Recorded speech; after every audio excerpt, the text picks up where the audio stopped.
According to the news media, the White House is in chaos. The administration is falling apart, and Donald Trump will never be able to win the Republican nomination for president. Oh, wait, scratch that last one. He'll never win the election for president. Oh, wait. Well, anyway, let's move on. All across this great land, from New York to Los Angeles and nowhere in between, the mainstream media is declaring that President Donald Trump's administration is in disarray. The resignation of Michael Flynn reveals a White House that can never possibly match such landmark accomplishments of the last administration as... wait, I'm thinking. The guy was in office for 8 years. He must have accomplished something. What was his name again? Skinny, coffee-colored guy. Had a name like a terrorist? I forget. But to return to the ineffectiveness of the Trump administration, the media, having scoured the opinions of the populace from 57th Street in Manhattan all the way to 43rd, have decided that this is an administration doomed to failure. Mainstream journalist Mendacious Racehire says there's absolutely no indication that a man like Donald Trump can succeed. Mr. Racehire was a reporter for the New York Times, a former newspaper, until he was fired in the latest round of cutbacks there and evicted from his apartment. The former reporter for the former paper gave a press conference in his former apartment, standing in his underwear before an array of empty wine bottles and saying, quote, "Why on earth would anyone think Donald Trump could accomplish anything as president? Sure, he was a successful real estate developer and a TV star, and he won his presidential campaign. But can he do this?" Mr. Racehire then held a cigarette lighter to his backside and caused the flame to explode clear across the room. He was immediately hired to work at CNN. It's apparently a talent they look for there. Other journalists are now claiming that Trump is mentally ill. Former blogger Andrew Sullivan, speaking from the former blogger's home for the consistently ridiculous, told CNN, quote, "Trump is a pathological liar. First, he said he'd removed the Martin Luther King bust from the Oval Office, and it turned out he hadn't. Then he said he had threatened to invade Mexico when he hadn't. Then he went on to say he was easing sanctions on Russia, which he wasn't," unquote. When Sullivan was told these were all lies told by journalists rather than Trump, he responded, quote, "Oh, well, then maybe it's the journalists who are mentally ill. That would explain why they never covered the fact that Sarah Palin hid someone else's baby in her womb for 9 months," unquote. All in all, journalists agree that the Trump White House is ineffective, dishonest, and in disarray. As New York Times editor Blithering Prevarication III told a room full of former reporters who were packing up their bags after being fired, quote, "I could tell you stories about the chaos at the White House, but unfortunately I don't have time right now because our building is on fire. We needed the insurance money. Run for your lives," unquote. Trigger warning, I'm Andrew Klavan, and this is The Andrew Klavan Show. I feel hunky-dunky, life is tickety-boo. Birds are winging, also singing hunky-dunky-doo. Ship-shape, tipsy-topsy, the world is zippity-zing. It's a wonderful day, hurrah, hooray! It makes me want to sing. Oh, hurrah, hooray! Oh, hooray, hurrah! All right, it's Mailbag Day. Hooray, yes. And we are going to explain everything that is happening in Washington in the wake of Michael Flynn's resignation and all the different theories about what's going on. We're going to tell you our theory is the only guaranteed true one because it's ours. But the most important reason to listen to the show is free food. We are giving food away, 3 meals. If you go on to blueapron.com/Andrew, you can get 3 sensational meals brought right to your home. This is the service that gives you restaurant-level meals. They send you the ingredients to your home, and you cook them and make a home-cooked restaurant-level meal. They really are good. I've tried them. They are just terrific. And they're really like exotic. It's not this kind of stuff that you would just normally cook. You get things like cashew chicken stir-fry with tango mandarins and jasmine rice, roasted pork with apple, walnut, and farro salad. I mean, let's face it, you're not going to make that yourself. But this way you get it. It's about $10 a meal. It comes right to your home. You get all this variety. It's very flexible. You can choose whatever meals you want. And the first 3 are free. They are shipped to you free. There's no charge. Just go to blueapron.com/Andrew, and you will get 3 free meals with with free shipping. Blueapron.com/Andrew. You will love how good it feels and tastes to create incredible home-cooked meals with Blue Apron. So don't wait. It's blueapron.com/Andrew. It's a better way to cook. It says so right on there, but it really is. We tried it. It was absolutely terrific. All right, so the swamp strikes back. Donald Trump said he was going to drain the swamp. He didn't realize there were all these hideous creatures living in the swamp who were going to come crawling out and attack him back, and they've come after him and taken out Michael Flynn, or at least helped to take out Michael Flynn with weird leaks and all kinds of stuff that's going on and that is now being picked up by the press. Yesterday, I said that you got to choose a side because this is what, they call it the deep state. That's a little bit science fiction-y or thriller novel-y to me. But this is the bureaucratic state that basically thinks it should be able to rule that your toilet is a waterway and therefore the EPA has the right to regulate how you use it. I mean, this is what these guys think. They think they should be regulating without legislation every aspect of your life. And when Donald Trump starts to take that away, he's been gutting Obamacare. Just yesterday, he started to gut Dodd-Frank, an absolutely appalling piece of legislation that puts the government in every business, boardroom in America. And he's doing this, and these guys are losing their power, and they're coming back, and they're coming after him. And I said, you have to choose sides. Whatever you think of Trump, you got to choose sides between the state and Trump. Yesterday, Bill Kristol, a never-Trumper, who he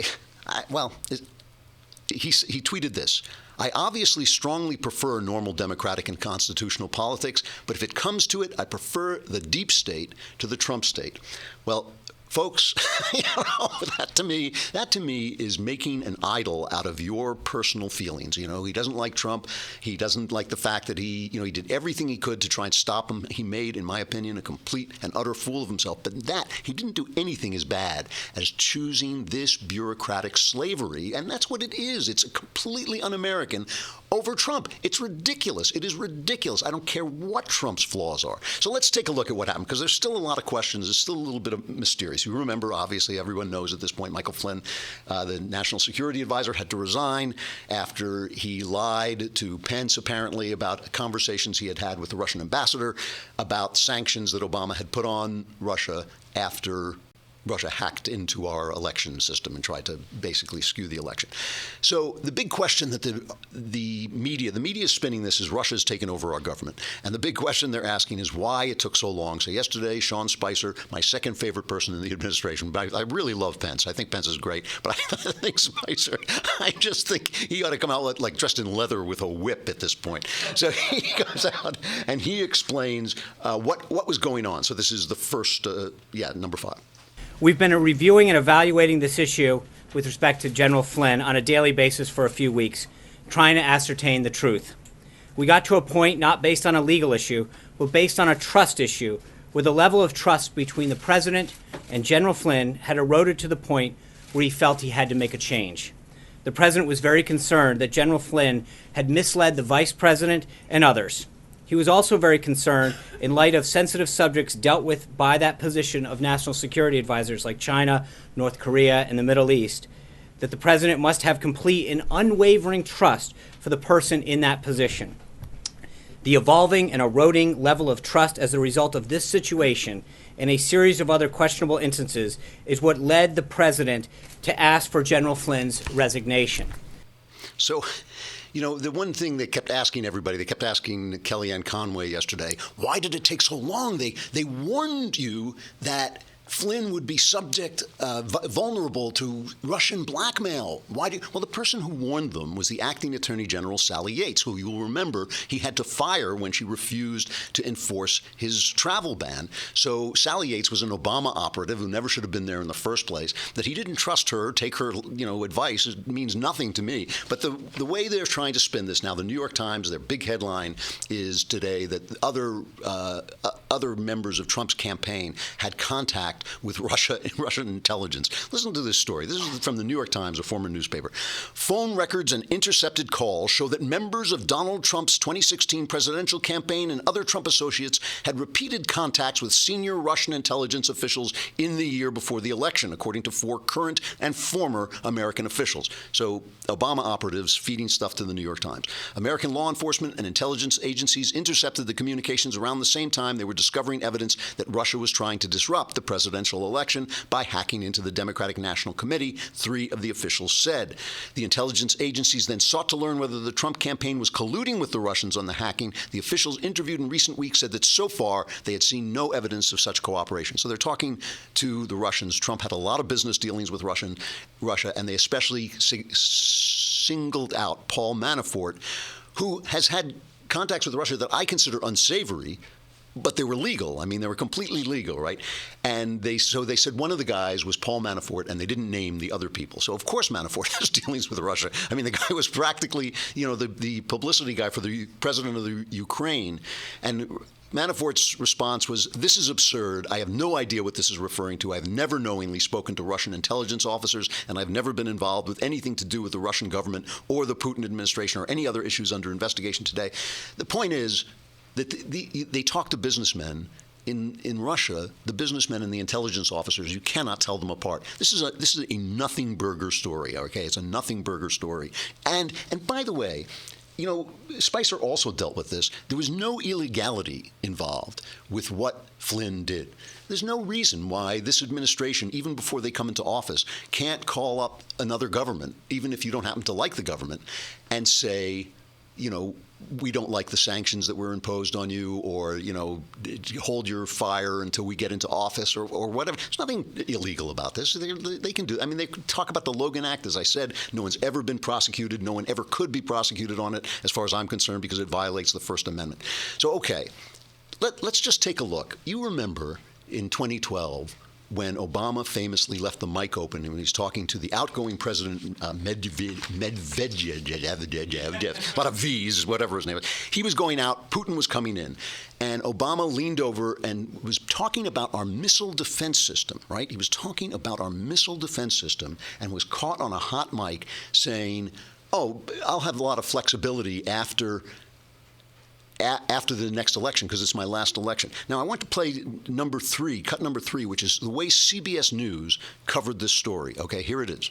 President Obama was overheard giving Medvedev a very candid political assessment of his ability to deal with the major problems between the U.S. and Russia. All of the issues can be solved, the president told Medvedev, but he stressed that it was particularly important for incoming Russian President Vladimir Putin to give him space on the missile defense system, which the U.S. and NATO want to install in Europe. This is my last election. Space for you. Yeah. After my election, I have more flexibility.